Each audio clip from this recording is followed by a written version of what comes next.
Assalamualaikum warahmatullahi wabarakatuh. Di sini saya akan menjelaskan tentang metodologi penelitian kualitatif dengan anggota Bunga Sri Dewi, saya sendiri, dan Pratiwi Widya Maharani, dan Syakina Aulia Asmarani. Di sini kami akan menjelaskan tentang yang pertama ada pengertian dan karakteristik, yang kedua ada perbedaan kualitatif dan kuantitatif, yang ketiga ada ciri-ciri metodologi kualitatif, yang keempat ada paradigma dan landasan filosofis, yang kelima ada desain atau model penelitian, yang keenam sumber data penelitian, yang ketujuh ada peran penelitian, yang ke-8 ada langkah-langkah pengumpulan data. Yang ke-9 teknik pengumpulan data atau detail. Yang 10 ada analisis data kualitatif. 11 ada keabsahan data. Dan 12 ada daftar referensi. Selanjutnya ada pengertian penelitian kualitatif. Penelitian kualitatif adalah metode penelitian yang digunakan untuk memahami makna atau fenomena yang dialami oleh seseorang atau kelompok. Biasanya berkaitan dengan masalah sosial atau kehidupan manusia. Jadi, intinya fokus ke pemahaman mendalam, bukan angka, tapi makna dan pengalaman. Yang ke-1 ada naturalistis, mengkaji fenomena dalam konteks alami tanpa manipulasi variabel. Yang kedua ada deskriptif, data berupa kata-kata gambar, bukan angka. Yang ketiga ada induktif, analisis data dari menuju teori, bukan sebaliknya.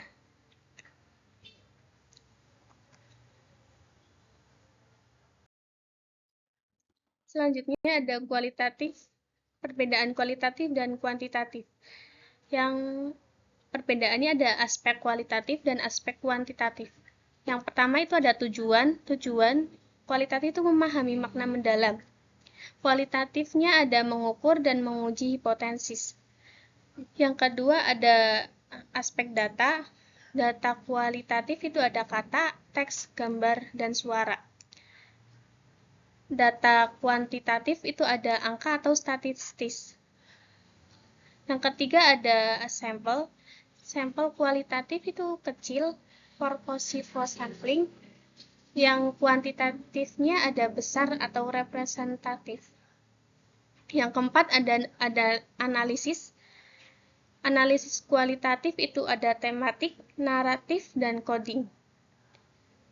Yang kuantitatifnya ada statistis, deskripsi, dan inversial. Selanjutnya ada hasil. Hasil kualitatif itu kontekstual, deskriptif, mendalam. Yang kualitatif itu ada generalisasi atau prediktif. Yang terakhir ada posisi penelitian. Kualitatifnya ada terlibat dan refleksi, dan kuantitatifnya ada netral dan objektif. Di sini saya akan menjelaskan tentang ciri-ciri metodologi kualitatif. Yang pertama ada latar alamiah.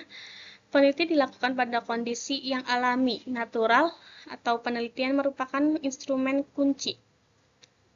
Contohnya itu seperti observasi langsung di sekolah atau pondokan. Peneliti turun tangan langsung ke lapangan, atau situasi tidak dibuat-buat. Yang kedua ada manusia sebagai instrumen. Peneliti sendiri yang menjadi instrumen utama dalam pengumpulan data. Maksudnya itu penelitian yang wawancara, mengamati, dan menilai, bukan alat seperti komisioner saja. Yang ketiga ada metodologi kualitatif, menggunakan wawancara, pengamatan, dan pemanfaatan dokumen sebagai teknik pengumpulan data. Jadi, data dikumpulkan langsung dari sumbernya, lebih fleksibel. Yang keempat ada analisis induktif. Proses analisis berjalan dari fakta, data spesifik menuju kesimpulan teori yang lebih umum. Maksudnya kumpulan data dulu, baru ditarik kesimpulannya. Yang kelima ada teori grounded. Teori dikembang dari bawah ke atas, bottom up, berdasarkan data yang terkumpul di lapangan. Istilahnya itu bottom up, dari bawah ke atas. Yang keenam ada deskriptif, data yang dikumpul berbentuk kata-kata, bukan angka-angka. Jadi, hasil penelitian berupa penjelasan, bisa berupa cerita atau deskripsi. Yang ketujuh ada mementingkan proses. Penelitian kualitatif lebih mementingkan proses daripada hasil atau produk semata. Maksudnya itu, bagaimana sesuai terjadi itu penting, bukan cuma hasilnya saja. Yang ke-8 ada makna sebagai perhatian. Penelitian fokus pada makna atau pengalaman dari responden. Jadi, apa yang dirasakan atau dipikirkan orang itu penting, bukan sekedar data biasanya. Selanjutnya, ada paradigma dan landasan filosofis. Pertama, konstruktivisme. Pada paradigma konstruktivisme, realitas atau kenyataan dianggap dibentuk secara sosial. Artinya, kenyataan itu tidak berdiri sendiri, tetapi dibangun dari interaksi antara manusia. Dalam penelitian, peneliti dan subjek penelitian saling mempengaruhi. Jadi, hasil penelitian sangat dipengaruhi oleh pengalaman dan sudut pandang masing-masing individu. Yang kedua, ada interpretivisme. Paradigma interpretivisme berfokus pada pemahaman pengalaman manusia secara subjektif. Maksudnya, peneliti berusaha memahami bagaimana seseorang memaknai pengalaman yang dialaminya, terutama dalam konteks sosial. Jadi, yang penting di sini adalah memahami arti atau makna dari sudut pandang orang yang diteliti. Ketiga, ada fenomenologi. Fenomenologi mempelajari pengalaman langsung yang dialami oleh individu. Fokusnya adalah pada kesadaran dan pengalaman seseorang terhadap suatu kejadian. Dalam penelitian fenomenologi, peneliti mencoba memahami bagaimana seseorang merasakan dan mengalami suatu peristiwa dalam hidupnya. Dan yang keempat, ada paradigma kritis. Paradigma kritis berfokus pada mengkritisi kekuasaan dan ketidaksosialan. Tujuan dari paradigma ini bukan hanya memahami, tetapi juga mendorong perubahan atau transformasi sosial agar menjadi lebih adil. Biasanya digunakan untuk meneliti isu-isu sosial yang berkaitan dengan ketimpangan atau ketidakadilan. Pada penelitian kualitatif, ada beberapa model atau pendekatan yang bisa digunakan, tergantung pada tujuan penelitian yang dicapai. Yang pertama, di sini ada fenomenologi. Jadi, fenomenologi ini digunakan untuk mengeksplorasi atau memahami makna dari pengalaman hidup beberapa individu terhadap suatu fenomena tertentu. Jadi, peneliti ingin mengetahui bagaimana seseorang merasakan dan memaknai pengalaman yang dialaminya, misalnya meneliti pengalaman mahasiswa selama mengikuti kuliah online. Dan yang kedua ada grounded theory. Grounded theory ini digunakan untuk mengembangkan sebuah teori baru berdasarkan data yang dikumpulkan di lapangan. Jadi peneliti tidak langsung memakai teori yang sudah ada, tetapi membangun teori dari hasil wawancara, observasi, dan analisis data yang dilakukan secara sistematis. Ketiga ada etnografi. Etnografi digunakan untuk mendeskripsikan dan memahami budaya atau kebiasaan suatu kelompok sosial. Peneliti biasanya terjun langsung ke lingkungan kelompok tersebut untuk melihat bagaimana mereka berinteraksi, berperilaku, dan menjalankan kehidupan sehari-hari. Contohnya itu meneliti budaya kerja di suatu perusahaan atau kebiasaan belajar di suatu sekolah. Dan yang keempat, studi kasus. Studi kasus ini digunakan untuk menyelidiki suatu kasus secara mendalam. Dalam kehidupan nyata, biasanya kasus yang diteliti memiliki batasan yang jelas, misalnya satu sekolah, satu perusahaan, atau satu sistem tertentu. Tujuannya adalah untuk memahami masalah secara detail dan menyeluruh. Dan yang kelima ada naratif. Naratif ini digunakan untuk mempelajari kehidupan seseorang melalui cerita yang disampaikan oleh individu tersebut. Jadi, peneliti mengumpulkan kisah atau pengalaman hidup seseorang lalu menganalisis cerita tersebut untuk memahami perjalanan hidup atau pengalaman penting yang dialami. Selanjutnya, sumber data penelitian kualitatif. Dalam penelitian kualitatif, data yang digunakan biasanya berasal dari dua sumber utama, yaitu sumber data primer dan sumber data sekunder. Pertama, sumber data primer. Sumber data primer adalah data yang diperoleh langsung oleh peneliti dari sumber pertama di lapangan. Beberapa contoh dari sumber data primer yaitu informan atau partisipan. Kedua, biasanya ada observasi langsung di lapangan, terus catatan lapangan atau file notes, terus biasanya ada rekaman atau video wawancara, dan ada foto dan artefak. Kedua, sumber data sekunder. Sumber data sekunder adalah data yang diperoleh tidak secara langsung dari lapangan, tetapi dari sumber yang sudah ada sebelumnya. Contohnya adalah dokumen resmi, seperti laporan atau kebijakan dari suatu lembaga. Kemudian ada arsip catatan historis lembaga, foto, film, dan media visual lainnya yang bisa digunakan untuk mendukung penelitian. Kemudian ada penelitian hasil terdahulu, dan ada berita surat kabar, artikel, dan buku. Selanjutnya adalah peran peneliti dalam metodologi kualitatif.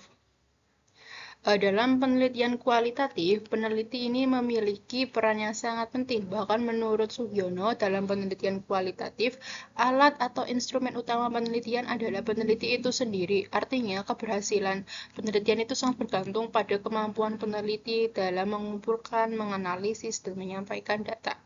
Ada 4 peran utama peneliti dalam penelitian kualitatif. Yang pertama itu sebagai perencana. Pada tahap ini, peneliti bertugas merancang desain penelitian. Peneliti ini menentukan fokus penelitian, lokasi, dan menentukan siapa saja yang akan menjadi partisipan atau responden. Jadi di tahap ini, peneliti membuat rencana agar penelitian itu berjalan dengan jelas dan terarah.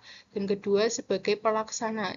Di tahap pelaksanaan, peneliti turun langsung ke lapangan. Peneliti melakukan wawancara dengan informan, melakukan observasi atau pengamatan, serta mengumpulkan dokumen yang dibutuhkan.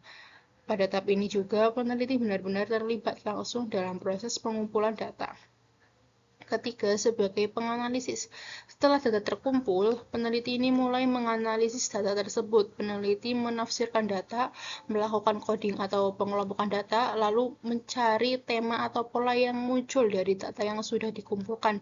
Tujuannya adalah untuk menemukan makna dari data yang diperoleh. Dan yang keempat, sebagai pelapor. Peran terakhir ini, peneliti menyusun hasil penelitian dan menyampaikan temuan penelitian dalam bentuk laporan. Laporan biasanya disusun secara naratif atau deskriptif agar mudah dipahami oleh pembaca. Selanjutnya, langkah-langkah pengumpulan data. Yang pertama di sini ada menentukan setting dan partisipan. Pertama, kita harus melakukan di mana penelitian akan dilakukan, siapa saja yang akan menjadi responden atau partisipan. Biasanya pemilihan partisipan dilakukan dengan teknik tertentu seperti memilih orang yang memang relevan atau dari rekomendasi orang lain. Intinya, tentukan tempat dan orang yang tepat untuk diteliti. Yang kedua, memperoleh akses dan raport.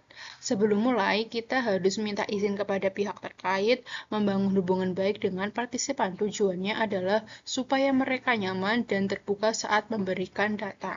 Yang ketiga, melaksanakan pengumpulan data. Di tahap ini, kita mulai mengumpulkan data dengan wawancara, observasi atau pengamatan, dan mengumpulkan dokumen. Semua dilakukan sesuai rencana atau protokol yang sudah dibuat. Yang keempat, mencatat dan merekam data. Selama pengumpulan data, kita harus menulis catatan lapangan, merekam audio atau video ketika sedang melakukan penelitian atau wawancara, dan membuat transkrip wawancara. Ini penting supaya tidak ada informasi yang hilang. Dan yang kelima, memvalidasi informasi. Setelah data terkumpul, kita perlu memastikan datanya benar dengan cara membercek atau konfirmasi ke partisipan dan triangulasi atau membandingkan dari berbagai sumber serta pengamatan lebih lama. Dan intinya ini kita harus mengecek ulang supaya data kita akurat dan bisa dipercaya. Yang keenam, meninggalkan lapangan. Terakhir, kita menutup proses penelitian dengan mengakhiri secara baik dan sopan, mengucapkan terima kasih, dan memastikan data sudah cukup untuk dianalisis. Terus akhiri penelitian ini secara etis dan profesional. Selanjutnya yang ke-9 ada teknik pengumpulan data. Yang pertama ada wawancara mendalam, in-depth interview. Teknik pengumpulan data dengan cara tanya jawab langsung antara peneliti dan informan untuk menggali informasi secara mendalam. Jenis-jenis wawancara mendalam yang pertama ada terstruktur.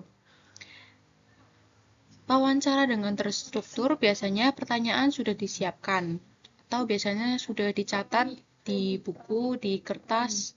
Yang kedua ada semi terstruktur. Biasanya ada panduan, tapi lebih fleksibel. Nah, semi terstruktur ini paling sering digunakan. Dan yang ketiga ada tidak terstruktur. Biasanya wawancara tidak terstruktur ini dilakukan secara spontan, mengikuti dari alur pembicaraan.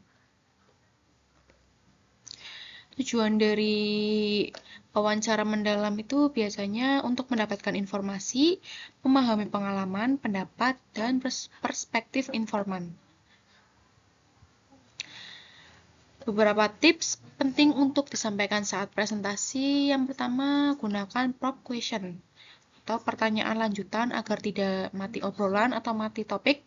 Yang kedua, lakukan follow up terus-menerus agar data lebih mendalam. Yang selanjutnya ada observasi partisipatif.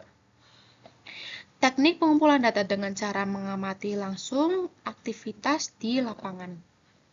Jenis observasi partisipatif ada 3. Yang pertama ada partisipasi penuh, yaitu peneliti ikut terlibat total sepenuhnya.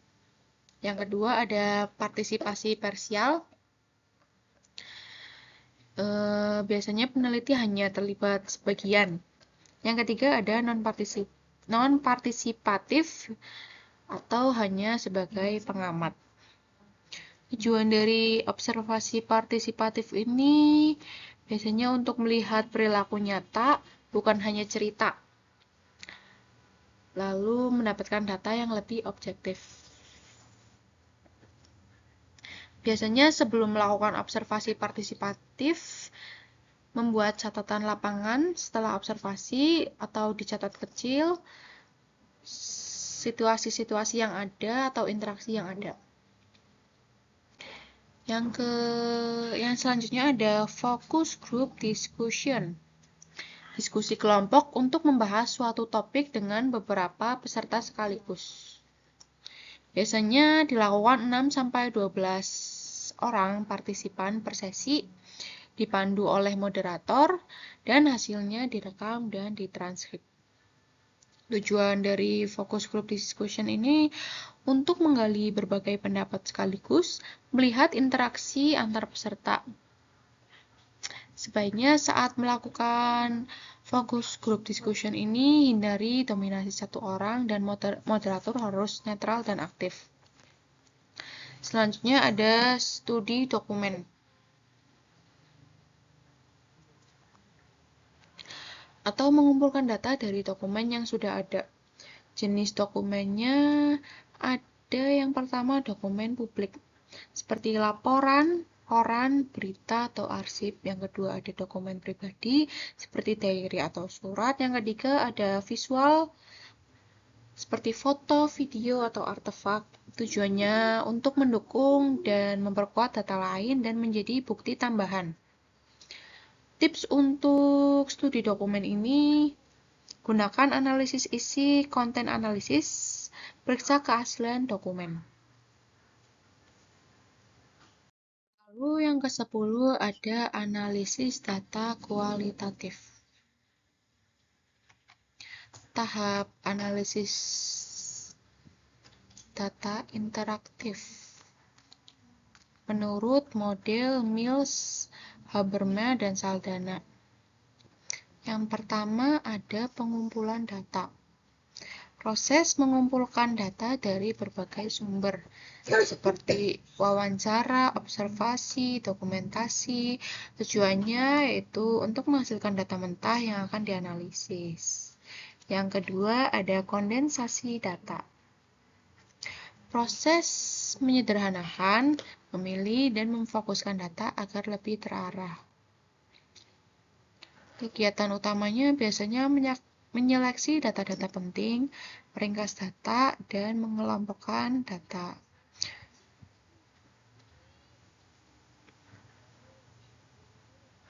Selanjutnya ada penyajian data atau data display, yaitu menyusun data agar mudah dipahami dan dianalisis.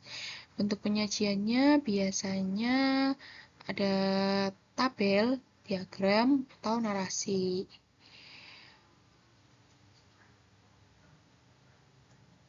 Selanjutnya yang keempat ada penarikan kesimpulan, yaitu menentukan makna dari data yang sudah dianalisis. Biasanya bersifat sementara di awal, lalu akan divalidasi terus-menerus. Tujuannya untuk menjawab rumusan masalah, menemukan pola atau makna.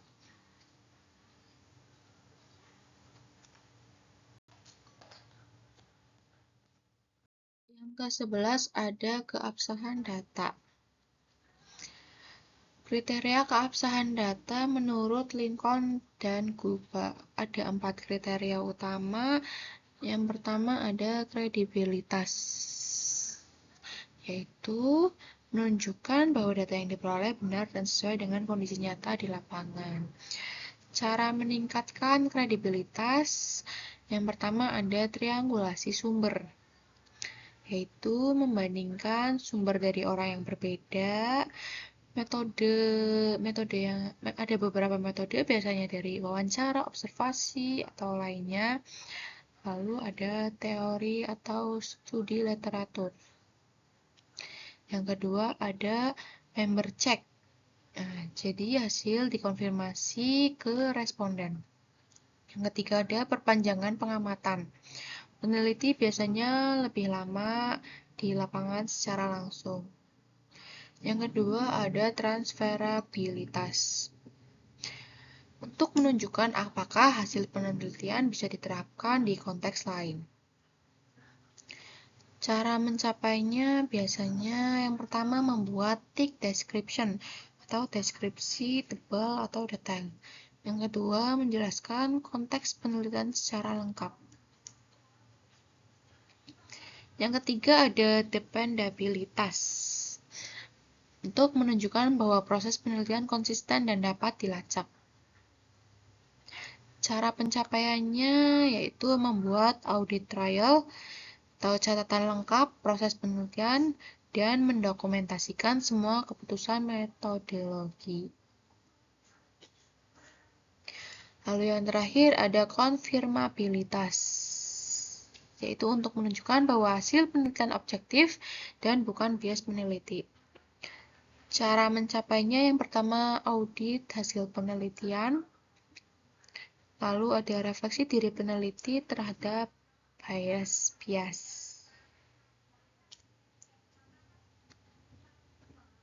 Ini ada 16 daftar referensi dari penjelasan yang sudah dijelaskan.